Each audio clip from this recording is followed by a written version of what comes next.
So my name is Richert. I represent Wayfair's enterprise home builder team.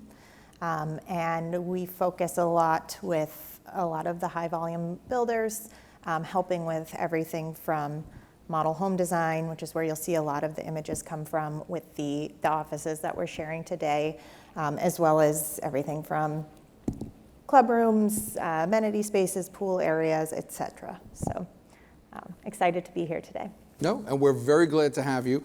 For those of you who are unfamiliar, Wayfair has a complete program for builders. They will come and help you dress models and set up kits and all kinds of packages and things like that. So we're excited to have Allie here. We had some really cool conversation on the phone leading up to this session. So I'm looking forward to hearing all about sort of how the work from home and the room design and furniture all come together. So we have a couple different things on the agenda. We wanted to walk through both small spaces and private spaces, and some of the research just leading up to this, and speaking with home builders. Home offices are one of the top 3 requests anymore with any new home or any purchasers. So even if it is in a private space, we do have a few small spaces we want to show where you could utilize or at least merchandise for office, and then we'll get into the private spaces where we'll talk through the furniture, the placement, the ergonomics, acoustics, the different lighting sources, as well as decor elements. So kind of as I was speaking to, don't skip out on at least merchandising for an office. You want to show your home buyers that there is the flexibility to be able to add this space anywhere, because it is a need. It's definitely something that will help to sell homes, and we've seen that across multiple builders that we work with. You can pop through these as quickly as you would like. So this is, it's a little hard to see the floor plan up in the corner here, but again, just kind of showing how this can move into the communal space. Some elements you might want to consider when doing that, though, is making sure, Avi, your wife will appreciate this. Organization and storage is one of the keys. Is you want to, if it's a space that you're going to see while you're working and not working, you really want to make sure that it looks nice and is organized and is something you can put aside and forget about while not working. So you can see some of the different decor elements that the designers had added in here to this common room.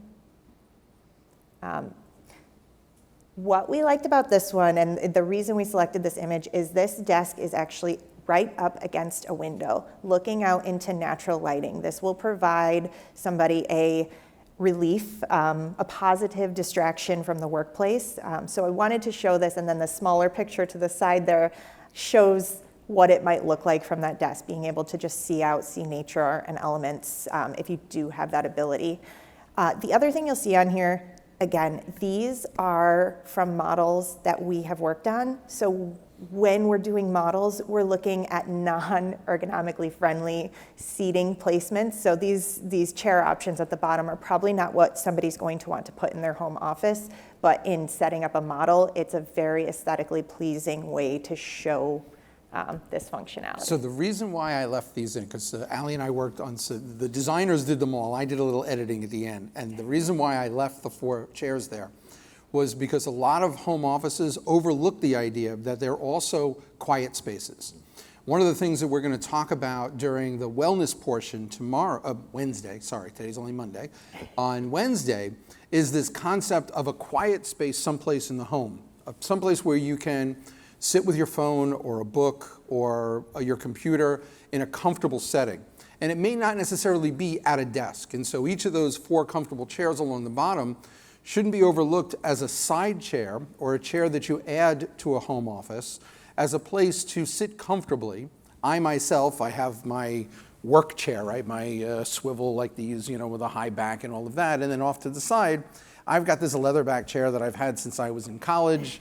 That's sort of my comfy chair, right? And if I'm just sitting and reading or reviewing or doing a proposal or something, I will sit in that chair away from the desk area. The kids call it my thinking chair because they always know that when I'm sitting in it, I'm someplace else. But having these sort of soft spaces alongside of the ergonomic workspaces are an important feature of a work from home situation. Absolutely agree. I think I had one a little later that does show some side seating as well.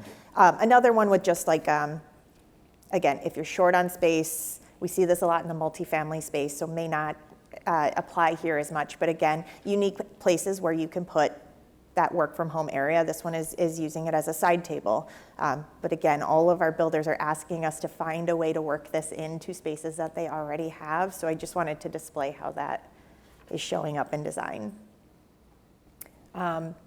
What I liked about this one is it is a bedroom, but it does have kind of that quiet space over in the corner. So if you look at the floor plan here, it's kind of off in the corner. There is a little bit of structure around where the office is. Something that we would recommend here is we have these really great, they're like rolling pin boards, but they're great for acoustics, and they can kind of corner it off so that it feels a little bit more like an office. So that's what we liked about that particular one. Same thing here. There's a pillar in the middle of the room, or the closet here, and they're able to put in the corner a nice working space that's quiet and easy to access. So I found this very interesting as well, because there have been a couple of times in my professional career where I've worked in a closet per se, right? A very small space. And so you shouldn't overlook the small footprint spaces. We were on the phone with one of Ali's designers, Erin, and she was talking about how even though it's a small off to the side space, it still needs to be an integrated design with the rest of the space. And again, even looking at this, this desk and this chair combination, it's a comfortable chair, it's the right height desk, so it's all about the ergonomics. And obviously, the furniture, you're builders. You're not necessarily selling them the furniture, but the reason why this is important is to make sure that there's space. Because I could very easily see this being an overlooked corner where there isn't an outlet, there isn't a Ethernet port, right? Or maybe there isn't a television port. And so it's important that when you're designing these spaces that you look towards the idea that, yeah, you may not be selling the comfy chair and the desk, but somebody else is going to put one there. And nothing is more frustrating than moving into your new home only to find that where you want to put a specific piece of furniture, you don't have access to either power or network. And so it's an important feature that as you go through and you look at all of these little spaces that Ali is describing, especially things like the back of a couch, right? If you're doing high enough homes where your couches aren't against the wall, and so you've got a floating couch or a room that's designed for a floating couch, chances are you're going to need a power outlet under that couch. All right, whether it's because you're putting a office space behind it or because there's going to be power, somebody's going to be working from that couch. The idea that a piece of furniture is in the middle of a room shouldn't negate the fact that you still have to have connectivity in that space. So two quick things to add to that. Some of the builders we're working with are building offices as small as 60 square feet. Wow. The key is that the office isn't an afterthought, so that you consider those elements ahead of time. You do see task lighting on the table here in this piece, but the other element that would be important here is to have the ambient lighting or some sort of natural, I would have added in some sort of natural image or something, because there's not a window in this space, but just to try to make it comfortable. And the second thing I was going to say is really great, even if you do have a dedicated office space, a lot of times you have two working adults that are going to need separate spaces. So this is a really great place to do that without having to build an entire second office. No, very valid point. Most people now, both halves, not to put a label on it, but both halves work from home. And so I can tell you that in my own, I'm lucky I live in a stacked townhouse, and so my wife has got one floor and I have a different floor. But again, this goes back to placement and acoustics, right? The movable walls is a great solution. When you have two people working in the same space, you'll see as we go through, some of the larger spaces are actually U-shaped, which I think is really cool too. Awesome. So I don't actually remember what I loved about this image other than it does have the quiet space. It does have I'm a big fan of having plants because it does just provide some air quality, and it's just nice to have that aesthetic as well. No, I did like the fact that most things were blue. I don't know why, but virtually everything you sent me was blue, and it's my favorite color. So That was something that I noticed. Same thing in this space. So again, you're just trying to repurpose or add to certain rooms. Was there something So, specific you Ali, loved yeah, on so, this one? so my question comes to model homes, and Yeah. please feel free to chime in here as well.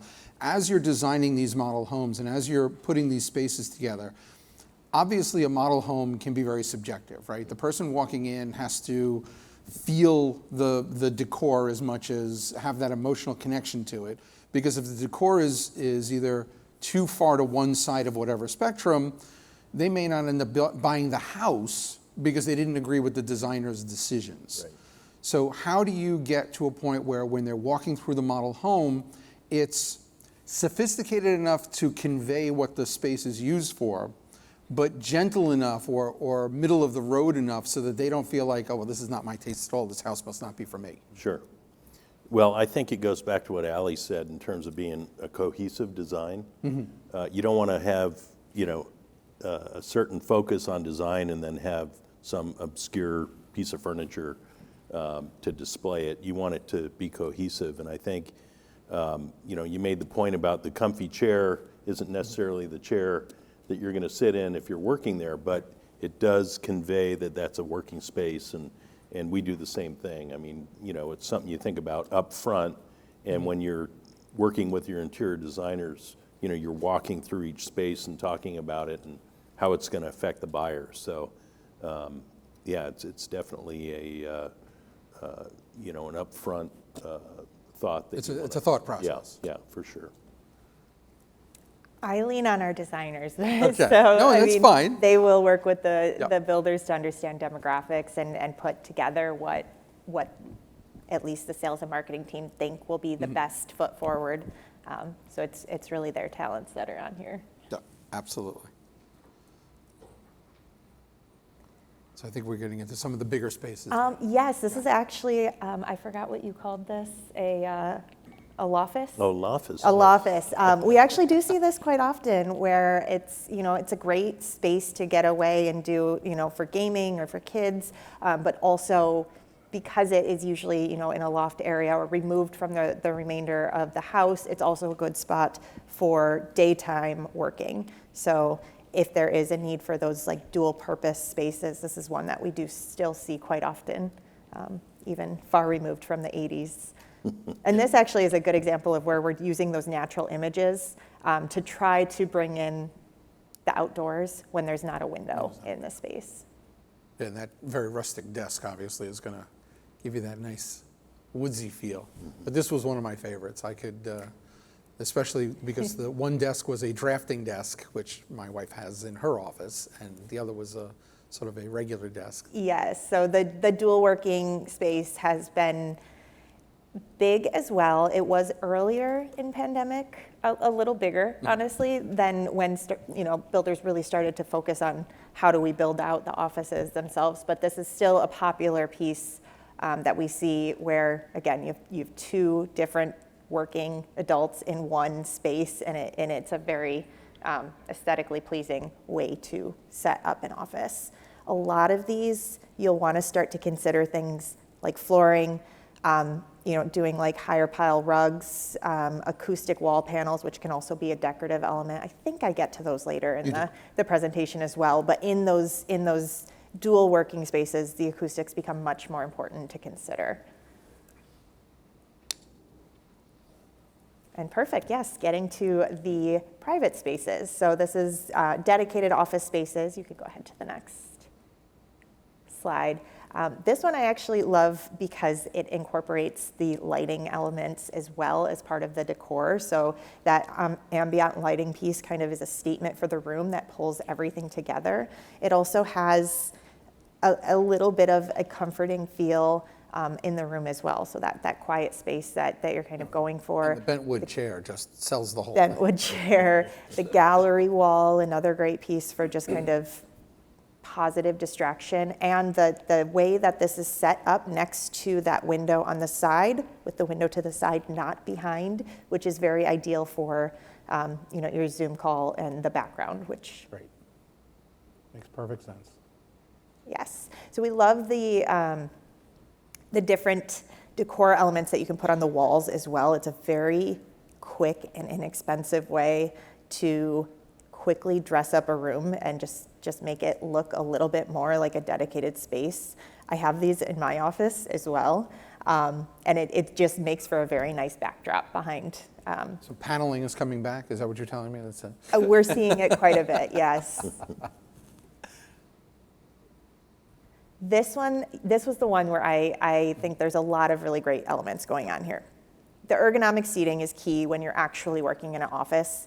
She's not sitting in a very ergonomically friendly way, but it does have, you know, some soft seating on the side next to a window that it makes for kind of a private space as well. It also has, I was speaking earlier about the roller kind of pin boards that can help with acoustics as well. So, and then of course the paneling. So a lot of great things here.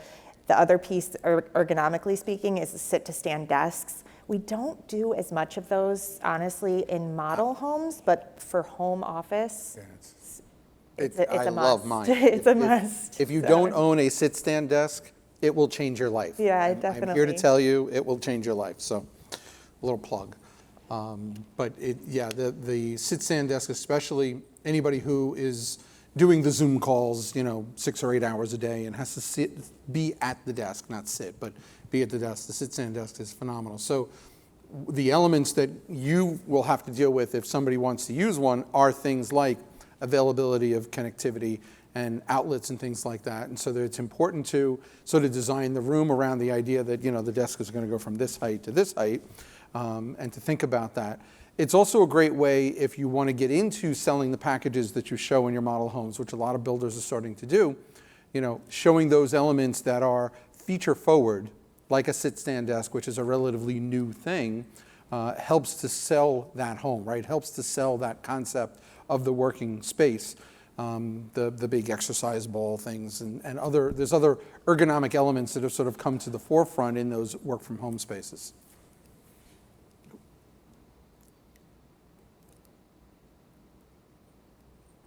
So just some other decor elements that we have seen come back quite a bit. Wallpaper has been a big one. That wallpaper it takes a unique taste to like that specific style, but it is coming back in many homes. No, I shudder because I remember 100 years ago, my wife wanted me to wallpaper a room, and it took me a week and a half. It takes so long to take it off, yes. Yeah. This one is just kind of showing the soft seating on one side, and the other side having kind of that comfy chair. We see that a lot in our model homes. Again, not the ergonomically friendly chair you'll probably want to work in, but we do have a lot of those that pop up. Task lighting as well as the ambient lighting and natural lighting that you'll see in this room. Goodness, she put a lot in here. Storage is important. Right, this one is a big one. This one covers two big pieces. Storage is key. You want to have as much storage as possible because things tend to add up in offices very quickly, and the more organized it is, the better you will be able to work. The second piece here is the storage doubles as a really great backdrop for your Zoom calls. Exactly. We can pop through these ones. I think we have one more after this one, and then so here we go. So this just speaks a little bit to everything we kind of talked through. So things that you're going to want to consider ergonomically, seating, your sit-to-stand desks, and then with that, kind of as Avi was speaking to, considering where you want to put your outlets, where you want to consider how devices are going to work, where the lighting's going to be, and how you want to incorporate all of that. Thinking about it ahead of time versus as an afterthought can make a really big difference in how consumers will see the homes when they walk through. And don't be afraid to accessorize your models with these type of work from home accessories, right? Again, the concept of the model home, as Victor will get into a little bit later, is all about the idea of making them feel as if they could work in this space, right? I checked into my hotel yesterday and there were a number of those outlets with the USB ports on them, and it's such a homey touch, right? It makes it so much more convenient than having to crawl around and plug things in. And people recognize that as soon as they walk into the room. They see those touches of the multi-display, the arms, the monitor arms, the desks with all of the storage in them. And although, again, you may not be selling them on the furniture, you're selling them on the space, utilizing the space and showing them how the space is getting utilized and functional is really going to push home that idea that this is a true work from home space and not just a converted bedroom. And I think we get into the acoustics. Again, the acoustic wall panels, these aren't my favorite looking ones, but we have some that are very decorative and they can add a really fun element. The textiles, again, helping with the absorption of the sound in the room. If you do have, wood floors or the LVP flooring that is kind of bouncing sound all over. And then sound masking if needed. I know I have dogs and children in the background of a lot of my calls, so having that white noise to be able to help with that is also very, very helpful. So Pete, when you put together your flex spaces, do you do things like acoustics or textiles on the floor? Yeah, so part of the package includes extra insulation in the space, solid core door, additional outlets with USB ports, and then the lighting, so we'll do some different lighting. Yeah, yep. And then for the flooring, is it an upgraded floor? Is it I guess if it's on the second floor, you probably insulate it a little bit better? Yeah, it's insulated better, and typically on the second floor, you have carpet. Carpet. Yeah, yeah. Yes, I know that the Florida market, the carpet is not as right. Not as big a deal these days anymore. And then speaking to the lighting, it is important to try to incorporate all three. So your natural lighting, of course, for obvious reasons, you want to be able to have a window in the room, helps with just morale in general, and of course, how you're going to look on your Zoom calls. The task lighting can help a lot with fatigue, being able to have something right over you, helping with headaches and things like that with lighting. And then the ambient lighting, anything that is going to, there's a lot of different statement pieces, but it can also just be, like can lights that can help to really just make it feel like a good working space. I think that's everything. No, one just more. kidding. Just kidding. The decor piece. So you saw all the different slides that we showed before that incorporated these different elements. The elements of nature, as I said, I love having plants that help with air quality. They help with it's just a nice thing to have there visually. Anything personal touch you can add in. I've had different builders I've worked with that like to add in like stories of, pictures of kids that fictionally live in that space. And then in the same space, we set up bedrooms that match the kids that are within like the photos in the office. And then organization, again, big piece. There's simple ways to do it, such as, monitor stands or, just side file cabinets. But it's definitely something you don't want to overlook. And I think just some resources. I don't know if this is sent out or not, but it was. Yeah, so they'll get a copy of Okay. all of this. So the idea here was we just included some resources. But if you wanted to, there were some different brands and things, if you wanted just to. Everything here, we work with all of these different products. Okay. So I wasn't sure. We have about 33 million different SKUs on the website. So there's quite a few products I could speak through. How much time we have? How much time, right? Well, Yeah. 33 million, right? No. But no, and thank you very much for going through this. Again, the idea here was to show you that there are obviously a myriad of options, but the idea is some common elements, right? And some common elements are things like the acoustics in the room. When you walk into a home office, you should almost feel as if the sound has been deadened, right? When you walk into Pete's, in his model homes, you walk into one of his flex spaces, that insulated room and insulated floor, maybe a little bit thicker carpet, is immediately going to change the emotion of the person who walks into that room. And it shouldn't be understated that that change is going to get them to recognize immediately that this is not just a converted bedroom, but it's a purposefully built space for a work from home scenario. And people are looking for that. The statistics in the beginning show that almost 70% of buyers are looking for a dedicated work from home space. And it's a huge differentiator between the homes that already exist out there and the homes that are being built new. And I know that new home builders are always looking for those differentiations, and that's where they become important. So